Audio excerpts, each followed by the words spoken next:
अस्सलाम वालेकुम viewers, welcome to exploring Panda. तो आज का हमारा डिस्कशन का टॉपिक है soil as an ecological factor. तो soil as an ecological factor में हम आज पढ़ेंगे कि सॉइल जो है वो एक इकोलॉजिकल फैक्टर किस तरह है। ठीक है, तो soil as an ecological factor. तो सबसे पहले अब इकोलॉजिकल फैक्टर सॉइल का तो हमें पता है, सॉइल किसको कहते हैं, मट्टी को कहते हैं। ठीक है, तो इकोलॉजिकल फैक्टर कौन से फैक्टर होते हैं? तो इकोलॉजिकल फैक्टर कोई भी बायोटिक और एबायोटिक फैक्टर जो इन्वायरमेंट के अंदर पाए जाएंगे उनको कहते हैं। ठीक है, इकोलॉजिकल फैक्टर्स आर बायोटिक और abiotic factors of the environment. ठीक है, तो बायोटिक फैक्टर्स कौन से फैक्टर्स होते हैं? ऐसे फैक्टर्स जो कि इकोसिस्टम में लिविंग बायोटिक फैक्टर्स जो होते हैं वो रिप्रेजेंट करते हैं living things of the ecosystem. Ecosystem के अंदर जो लिविंग थिंग्स होती हैं वो इकोसिस्टम के बायोटिक फैक्टर्स होते हैं। वो लिविंग थिंग्स जो होंगी वो प्लांट्स हो सकते हैं, एनिमल्स हो सकते हैं, बैक्टीरिया हो सकते हैं। उसके बाद हम बात करते हैं एबायोटिक फैक्टर्स की। तो एबायोटिक फैक्टर्स जो होते हैं वो नॉन लिविंग कंपोनेंट्स होते हैं इकोसिस्टम के, जिसके अंदर होते हैं वाटर, सॉइल, एटमॉस्फेयर, टेम्परेचर। ठीक है, तो अब इस सीरीज के अंदर हमने वाटर को, सॉइल को, एटमॉस्फेयर को, टेम्परेचर को, इस सबको स्टडी करना है एज एन इकोलॉजिकल फैक्टर, किस तरह ये काम करते हैं। ठीक है ना, तो ये पूरी एक प्ले लिस्ट बनाऊंगी मैं। ठीक है ना, जिसमें हम one by one soil, water, atmosphere, temperature सब स्टडी करेंगे। तो इसीलिए ही मेरे साथ कनेक्टेड रहिएगा इस चैनल के ऊपर, इसमें हम ये सारा कुछ पढ़ेंगे। तो सबसे पहले हम सॉइल की बात करते हैं।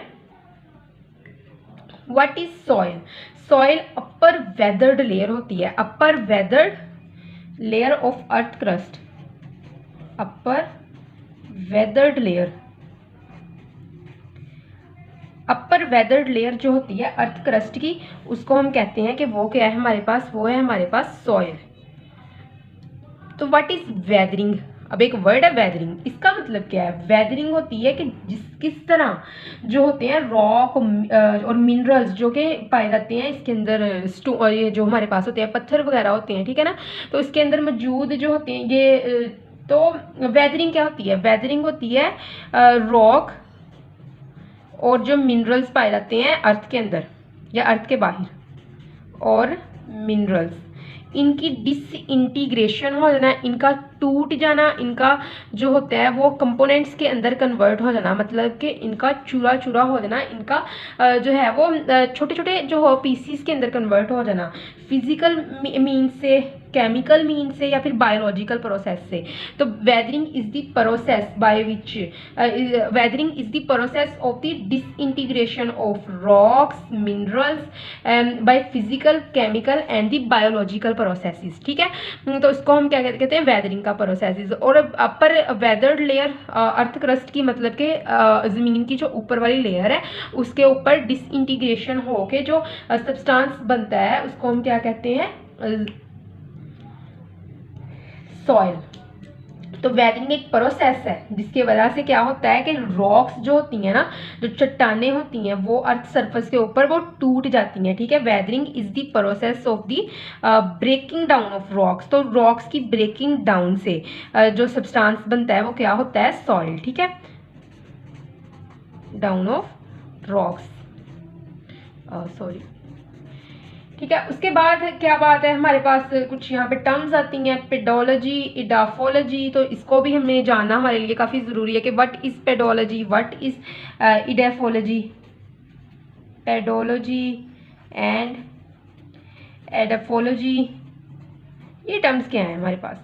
तो जो पेडोलॉजी होती है ये क्या है? ये ब्रांच होती है साइंस की जिसके अंदर हम स्टडी करते हैं जो सॉइल के बारे में, इसको पेडोलॉजी कहते हैं या फिर एडोफोलॉजी कहते हैं। ठीक है, तो ऐसी साइंस की ब्रांच जिसके अंदर क्या स्टडी करते हैं, जिसके अंदर सॉइल के रिगार्डिंग स्टडी किया जाता है, तो उसको हम क्या कहते हैं? वो है हमारे पास पेडोलॉजी या फिर एडोफोलॉजी। तो सॉइल जो है वो एक नेचुरल रिसोर्स भी है। किस तरह एक नेचुरल रिसोर्स है?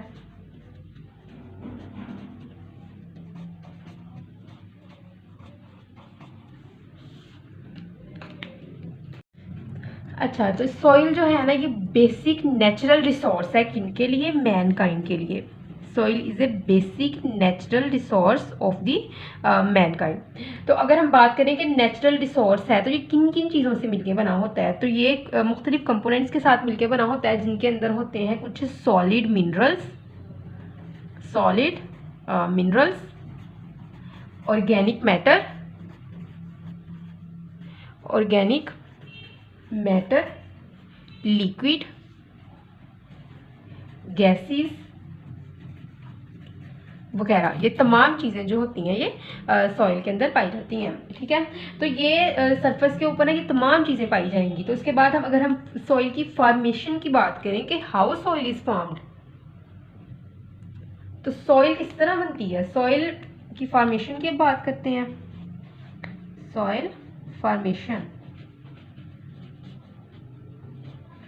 सॉइल कैसे बनती है, तो सॉइल जो होती है ये तब बनती है जब रॉक्स जो होती हैं हमारे पास, जो रॉक्स होंगी वो वेदर्ड होंगी।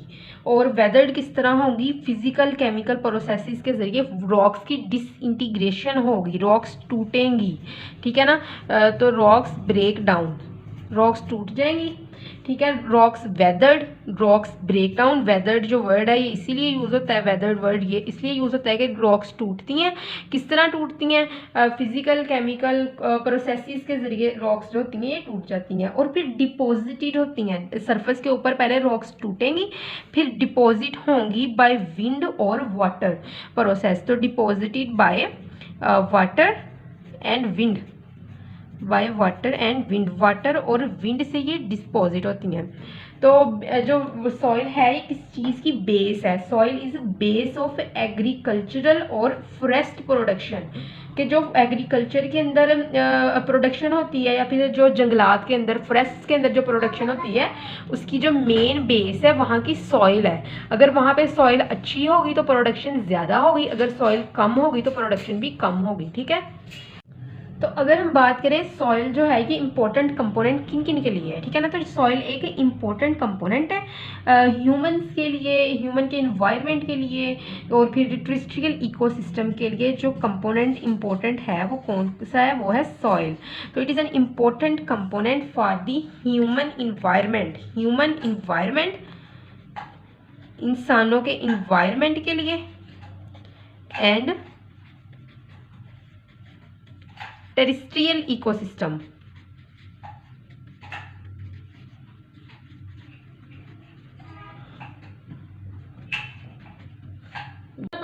तो नेक्स्ट हम देखते हैं सॉइल की इम्पोर्टेंस क्या है, बोली ना।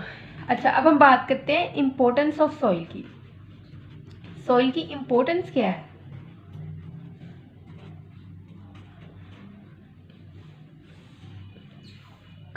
सॉइल जो है ये हेल्प करती है हेल्दी क्रॉप्स। अगर सॉइल जो होगी वो हेल्दी होगी, हेल्दी सॉइल हेल्प करेगी हेल्दी क्रॉप्स को ग्रो करने के लिए। ठीक है ना, तो हेल्दी सॉइल प्रोवाइड और प्रोड्यूस हेल्दी क्रॉप्स।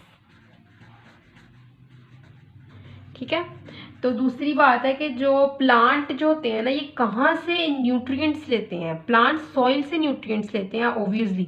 तो प्लांट सॉइल से किस तरह न्यूट्रिएंट्स लेते हैं, प्लांट सॉइल के दो सोर्सेज से न्यूट्रिएंट्स लेते हैं। Two sources of soil provide nutrients to plants. ठीक है ना, दो सोर्सेज न्यूट्रिएंट्स प्रोवाइड करते हैं किसको, प्लांट्स को। तो वो कौन कौन से सोर्सेज होते हैं हम उनकी भी बात अब करेंगे। दो सोर्सेज कौन कौन से हैं, एक है ऑर्गेनिक सोर्स, ठीक है, और दूसरा है हमारे पास inorganic source. One is organic and the other one is inorganic source. तो ऑर्गेनिक सोर्स क्या क्या है, ह्यूमस। ह्यूमस जो होता है सॉइल के अंदर वो एक मेजर सोर्स ऑफ न्यूट्रिएंट्स है प्लांट्स के लिए। ह्यूमस क्या है, ह्यूमस ज़मीन के अंदर जो पत्ते या कुछ प्लांट के मटेरियल या फिर कुछ माइक्रो ऑर्गेनिजम्स जो डेड हो जाते हैं उनको सॉइल के माइक्रो ऑर्गेनिजम्स डीकम्पोज कर देते हैं। ठीक है ना, तो डीकम्पोजिशन से ये प्रोड्यूस होता है मटीरियल। किन चीज़ों की डीकम्पोजिशन से, डेड लीव्स की, डेड मैटर की डीकम्पोजिशन से जो सॉइल के अंदर पाए जाते हैं उनसे ह्यूमस प्रोड्यूस होता है। ठीक है ना, तो ह्यूमस एक स्टिकी सा सब्सटेंस होता है जो सॉइल को बाइंड करके रखता है। ठीक है ना, सॉइल के अंदर जो हम कह सकते हैं नमी पैदा करता है सॉइल के अंदर, तो उसको हम कहते हैं वो गया ह्यूमस। तो उसके बाद है second one is minerals. Minerals के अंदर आते हैं पोटाशियम,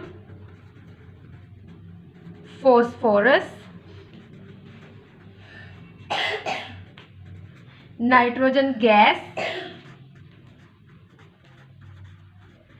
ठीक है। और दूसरे भी लेस कॉमन मिनरल्स जो होंगे वो, ये तो मोर कॉमन मिनरल्स होते हैं। जो लेस कॉमन मिनरल्स हमारे पास हैं वो कौन कौन से हैं?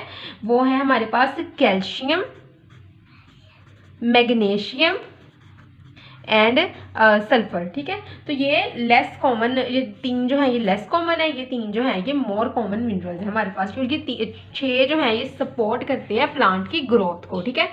तो उसके बाद हम बात करते हैं सॉइल के अंदर जो मेजर कंपोनेंट्स होते हैं वो कौन कौन से होते हैं। और एयर्स जो होते हैं सॉइल के अंदर, जो एयर पाई जाती है, एयर या फिर गैस, ये कहाँ से आती है?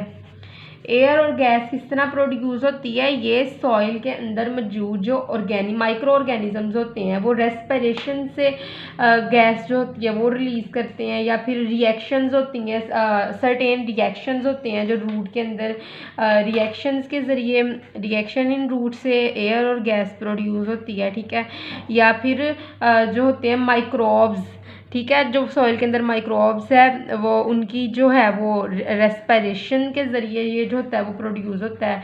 या सर्टेन केमिकल्स होते हैं सॉइल के अंदर ना, तो उनसे भी एयर और गैस जो होती है वो प्रोड्यूस होती है। तो उसके बाद है वाटर की, अगर हम बात करें कि वाटर जो है ये कहाँ से आता है, तो वाटर जो होता है वो एटमॉस्फेयर से या तो आएगा या फिर प्रेसिपिटेशन से जो वाटर होगा, जिसको हम कहते हैं बारिश वगैरह के ज़रिए जो वाटर होगा वो भी सॉइल के अंदर पाया जाएगा। मुख्तलिफ जो होती हैं, अगर सॉइल के अगर हम इकोसिस्टम की बात करें तो मुख्तलिफ किस्म के जो हैं वो हमारे पास फिर वॉर्म्स होंगे, या फिर हम बात करें इंसेक्ट्स होंगे, वो भी सॉइल के इकोसिस्टम के अंदर पाए जाते हैं, ठीक है। तो अगर हम बात करें कि सॉइल के अंदर मौजूद जो है वो एग्रीगेट्स क्या होते हैं, ठीक है ना। तो एक यहाँ पे एक सिंपल सा शॉर्ट क्वेश्चन आ सकता है कि what is soil aggregates. Soil aggregates क्या होते हैं? तो सॉइल एग्रीगेट्स जो होते हैं ये न्यूट्रिएंट और हैबिटेट के अलावा सॉइल के जो ऑर्गेनिक मैटर होते हैं ना, एक तो वो न्यूट्रिएंट प्रोवाइड करते हैं ऑर्गेनिजम्स को, एक वो हैबिटेट प्रोवाइड करते हैं लिविंग ऑर्गेनिजम्स को सॉइल के अंदर, ठीक है ना। प्लांट्स को न्यूट्रिएंट प्रोवाइड करते हैं जो है वो जो ये जो होते हैं ऑर्गेनिजम्स को जो है वो हैबिटेट प्रोवाइड करती है सॉइल। तो सॉइल के अंदर जो मौजूद ना ऑर्गेनिक मैटर है ना, ये बनाते हैं सॉइल एग्रीगेट्स, क्योंकि ये ऑर्गेनिक मैटर बाइंड करवा के रखते हैं सॉइल को, बाइंड सॉइल टुगेदर, सॉइल के पार्टिकल्स को एक दूसरे के साथ स्टिक करके रखते हैं ये ऑर्गेनिक मैटर। और इस स्टिकनेस के साथ जो एक बनती है ना, एक शेप बनती है सॉइल की, उसको हम कहते हैं ये सॉइल एग्रीगेट है हमारे पास, ठीक है। तो ये जो सॉइल एग्रीगेट है ना, ये क्या करते हैं? ये इम्प्रूव करते हैं water holding capacity of soil, improve water holding capacity of soil, holding capacity, ठीक है।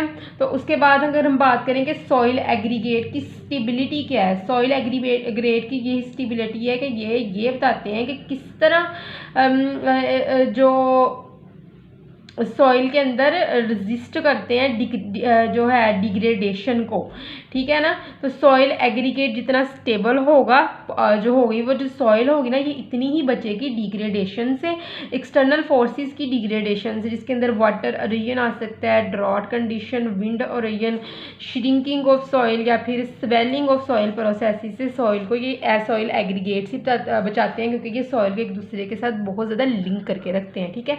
तो आई होप सो कि आपको सॉइल के इंट्रोडक्शन की समझ लग गई होगी। आगे हम नेक्स्ट पढ़ेंगे फिजिकल और chemical properties of the soil, जो कि मैं नेक्स्ट वीडियो में बताऊंगी। तो अगर आपको किसी भी किस्म की कन्फ्यूजन है तो आप कमेंट सेक्शन में पूछ सकते हैं। Thank you so much and अल्लाह हाफिज़।